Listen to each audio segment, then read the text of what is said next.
Kamusta mga brad? It's me, Eric. Welcome back sa Pocket Sense PH, kung saan gumagawa kami ng mga honest reviews tungkol sa mga pabango. Sa video na to, quick video lang, announcement lang to kung sino yung mga winners, kung sino yung mga napili ng wife ko namin dun sa pag-giveaway. So, refresh ko lang kayo. Sabi ko doon, may 5 winners. Yung una, mananalo ng YSLY Eau de Parfum, 5 ml. Yung pangalawa, mananalo ng Dior Sauvage Eau de Toilette, 5 ml din. Pangatlo, dapat babae, Carolina Herrera Good Girl, 5 ml din. Yung pang-apat sa akin, panlima, consolation prize, inspired by inspired by inspired by version namin ng Eros. Hindi na yun masama. I'm sure na magugustuhan nyo rin kasi ako yung nagtimpla, ako yung nagmix, ako lahat ng preparation nun. Pinaregalo ko siya, so tested ko na rin and proven ko na okay siya. Haba. Pero yun, mention ko lang kung bakit tumagal. Medyo busy lang din. Si wife nagtatrabaho din ng freelancing siya eh. So, yung mga initial kasi na napili, ang dami. More than 10.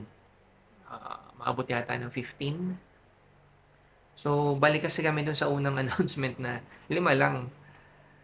So, kailangan bawasan, nahirapan mamili. So, medyo tumagal. Tapos, yun.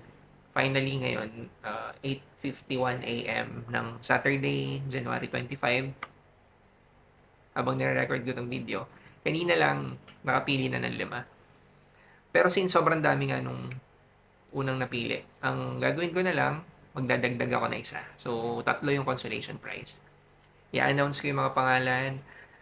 Lalagay ko dito yung screenshot ng message. Tapos, pa-message na lang kami sa Messenger, sa Facebook. Pocket Sense PH. Yun. Kasi kailangan namin ng details nyo, ng info for shipping. Sagot namin yung shipping fee. So, wala kayong babayaran. I-receive nyo na lang yun. Yun, kailangan lang namin ng details nyo. Okay. Wala kasing way dito sa YouTube na na i-message kayo. Kung meron man, hindi ako marunong. So, yun yung naisip ko. Pa-add na lang kami or pa-message na lang kami sa Messenger. Okay, announce ko na. Yung winner ng YSLY Eau de Parfum is si Makatang Prondi. Ulit. Makatang Prondi TV 8151. Makatang Prondi TV 8151. So, congratulations. 5 ml na YA Eau de Parfum. Second winner is si Mark Grayson. Mark Grayson. So, Sauvage Eau de Toilette, 5 ml. Yung third winner, si Eliza Reynoso, 2478. Carolina Herrera, Good Girl, 5 ml. Ulitin ko, wala kayong babayaran. Kailangan nyo lang i-message yung messenger namin. Kasi hingin namin yung info nyo, details, para ma-ship namin sa inyo yung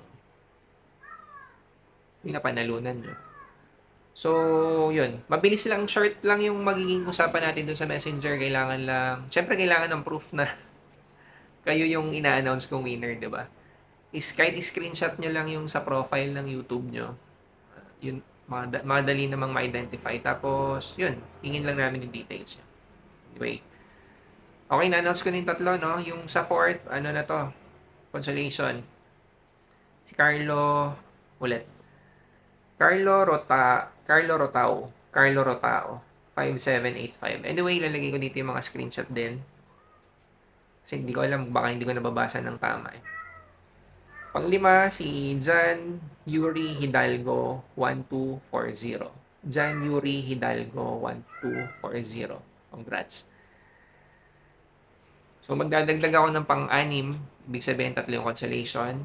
Yung last is si Vincent Rodriguez 4716. Yun. Salamat sa mga sumali. Sobrang na-enjoy namin yung pagbabasa. Nakakatuwa kasi parang nakikipagkwentuhan ka lang. Tapos, iba kasi kapag yung hobby mo, di ba may hobby tayo? Kasi ang kakwentuhan mo, yung hobby din, same kayo ng hobby. May mga kaibigan naman ako, may mga kaibigan naman kami ng wife ko. Pero iba kasi kapag yung kakwentuhan mo, yung mahilig din doon sa perfume. Kapag yung mga kaibigan namin hindi ganun kahilig sa perfume, kakwentuhan namin. Iba kasi yung enjoyment, diba? So, magkakaiba ng ng niche ng hilig. So, anyway. Yun, pa-message lang ulit kami sa Messenger. Kailangan lang namin yung details saka info. Baka ma-ship ko by Monday. May lakad kasi kami ngayong weekend so hindi ko maasikaso. Ulitin ko, wala kayong babayaran. Basta nasa Pilipinas nasabi ko naman yata yun sa previous video. Sagot namin yung shipping nationwide sa Pilipinas. Kung wala ka sa Pilipinas, hindi ko alam kung paano. Malalaman natin pag nag-ausap tayo. Tapos, hingi lang din ako ng maliit na pabor.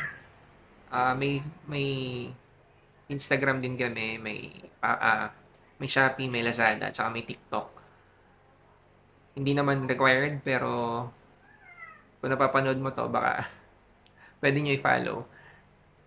Yung TikTok, inaayos pa lang namin ngayon, inorganize pa lang namin.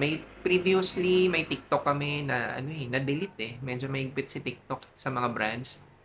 So, share ko lang din sa inyo experience namin doon sa e-commerce, sa online selling. Naghigpit si Shopee, naghigpit si Lazada, naghigpit si TikTok. Pero ang pinakamahigpit sa experience ko, si TikTok tsaka si Shopee. Lalo sa mga brands. Sa mga brands, nagpe-penalize sila ng mga shops. Sa Facebook nga ako naka-follow kayo, hindi ako masyado makapag-post ngayon tungkol sa pabango kasi may na-receive ako notification from Facebook na nagsasabi, wina-warningan kami na pwedeng ma-penalize or ma-delete yung page. May kinalaman din sa brand. So, nag-iingat lang ako kasi hindi ganun kadali mag-put up or magpalaki ng isang page ng organic. So, yun.